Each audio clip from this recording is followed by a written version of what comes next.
पूर्व एनसीपी विधायक तुकाराम बेड़कर के निधन पर उप मुख्यमंत्री अजित पवार और भाजपा प्रदेश अध्यक्ष सुनील तटकरे ने उनके परिवार से मुलाकात कर सांत्वना व्यक्त की। वे 2004 से 2009 तक मूर्तिजापुर से एनसीपी विधायक और विदर्भ वैधानिक विकास निगम के अध्यक्ष भी रहे। राजनीति के साथ साथ उन्होंने 13 मराठी फिल्मों में अभिनय किया और 2 फिल्मों का निर्माण भी किया था। तुकाराम बेड़कर साहेबांच्या बरोबर भरपूर आमच्या आठवणी आहेत। आम्ही एकत्र आमदार म्हणून काम केलं।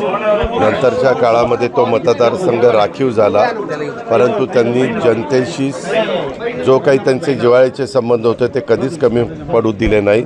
त्यांचे खेळामध्ये लोकांशी चांगले संबंध होते। चित्रपटसृष्टीशी ते मराठी चित्रपटसृष्टीशी ते निगडित होते।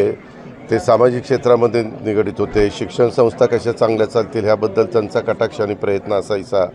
पक्षाच्या बरोबर ते कायम राहिले। आत्ता देखील 2 दिवसाचं शिबिर आम्ही शिर्डीला घेतलं होतं, त्याला पण ते 2 दिवस हजर होते। मध्ये एक ॲक्सिडेंट झालेला होता, त्यानंतर त्यांची तब्येत पुन्हा पूर्ववत झाली, परंतु काळाच्या नियतीच्या कुणाच्याच पुढं आपलं कुणाचं काही चालत नाही आणि हा दुर्दैवी प्रसंग परवा दिवशी त्या ठिकाणी घडला।